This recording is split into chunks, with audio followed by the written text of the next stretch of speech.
Today we are going to do an unboxing of a new 6-inch steel faceplate that I got off of Amazon. It's RGWood. I got it from Woodworker Specialties.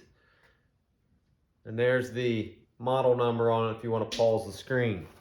For all of my wood turning career, I have been using this. I think it's a 3-inch faceplate, but I measured it and the diameter is actually 3¼ inches, but they would call this a 3-inch faceplate. But this has never failed me, but I just got some massive logs, and I mean, I'm gonna probably have to get some help to load them up on the lathe. They're so big. I really didn't trust this, probably wouldn't have any issues, but when you have 3 inches and you've got a giant bowl, this, the torque that can create is going to be quite a bit for this smaller faceplate. So I thought, hey, it might be time to get a 6-inch faceplate for these big bowls. So we'll open up the box here. It comes wrapped in plastic, and it comes with one little tool. I'll go ahead and take it out of the plastic for you. It is nice steel, probably would rust, so you probably just, when you're turning green wood, you probably want to wipe it down with some oil or some wax or something after you're done with your turning, and you probably wouldn't want to leave this. I noticed this one doesn't really rust, probably because it's got some kind of paint coating on it or something. So with this one, if you're leaving it mounted on a green bowl blank, you might get some surface rust. Not really a big issue. You can always just sand that off or whatever. But this has so many screw holes. 1, 2, 3, 4, 5, 6, 7, 8, 9, 10, 11, 12. 12 different screw holes. I doubt I'll ever use all those. Probably just the outside ones. 1, 2, 3, 4, 5, 6. 6 screws I think would be plenty for even the giant bowl I'm doing. It has 2 set screws here. One on this side and one on this side. This, in the description, talks about for inboard and outboard turning. And so with my lathe, I move the headstock all the way to the end of the lathe bed. And then I have, for outboard turning, I have another bed extension that's mounted lower. And that way I can turn bigger bowls without it hitting the banjo or hitting the lathe bed. And so I don't need both of those threads. I only need one set of threads like this one.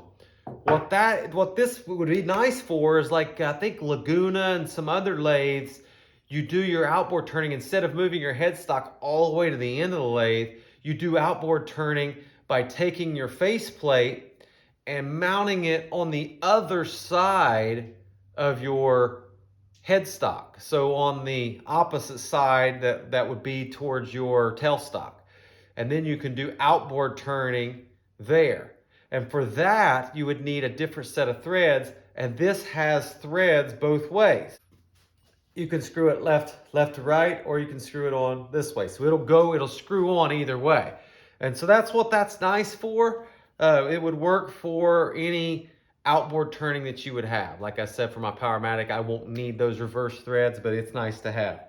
Okay, and you got a set screw to tighten that down if you were ever doing reverse turning. This is not going to fit, okay? And so I measured this, and I don't really know what we have here.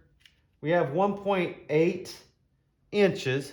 And I think that's more than 1 5/8 inches, and it's less than 1 7/8 inches. But 1 7/8 inches wrench might work. Now millimeters, that's 46 millimeters. So I don't have a 46 millimeter wrench, so I'm probably going to have to use a adjustable crescent wrench, adjustable wrench to get this off. Unless I can just torque it with the screws. You know, if you have a big bowl and you can torque it off, I'll need an adjustable wrench. There's the unboxing.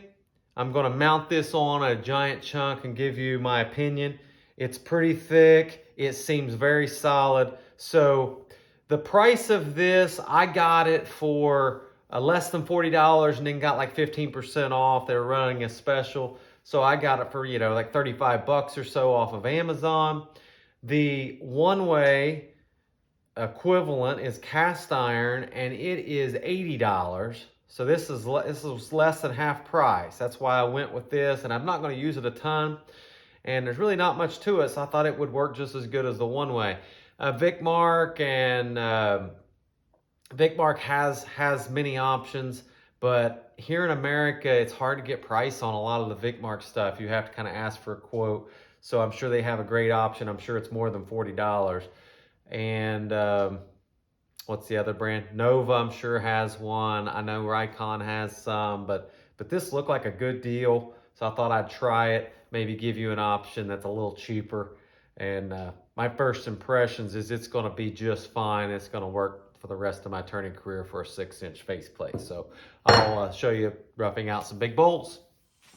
And here I am mounting the faceplate. I'm using exterior decking screws. They're pretty solid. They won't break on you, so I found they work pretty good. Oh, heavy.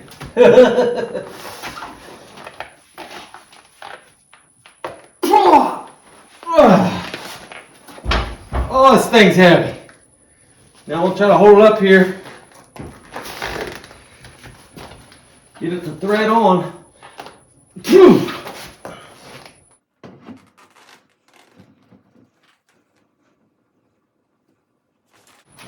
There it is. Whoa. Okay, got it threaded on. It's big. This is wet wood. If this was a dry blank, this would be so many pounds lighter. I'm out of time, so this faceplate is gonna I'm gonna test how much it rusts because I'm not gonna be able to get this roughed out today. We'll leave it right like that. So I'll come back tomorrow and I'll try to get this roughed out. I don't have a wrench to take this off. I'm going to use the lock and see if I can just get it off that way, and that comes off right like that. So I really don't need a wrench to get this faceplate off. All right, now we have it mounted on the chuck. Whew! This thing is pretty heavy. This is a big bolt. I'm going to take this faceplate off, and we're going to see if it rusted any overnight on this wet wood, but man, it held this giant blank just fine. So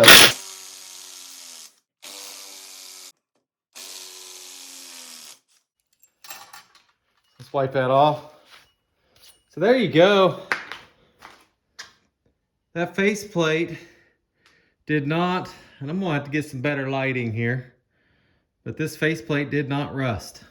Okay, that finishes the review of this 6-inch faceplate. I did not wipe this off with oil, and I left this on overnight on a wet bowl blank, and this thing never did rust. So it does not say in the description that it is stainless steel, but for some reason it does not rust, so that's a plus for it. I used this for like a 100-pound bowl blank. It's thick. I used some big decking screws, and it didn't flex. I see no reason why to have anything better than this. So I don't have any affiliation with Wood, whatever the company I said at the beginning, and RGWood, whoever makes this thing. Don't even know where it's made, but highly recommend it. It's a cheap option that'll work for you, I'm sure. Thanks a lot. And this video has put my dog Captain to sleep. Hope you enjoyed more than him.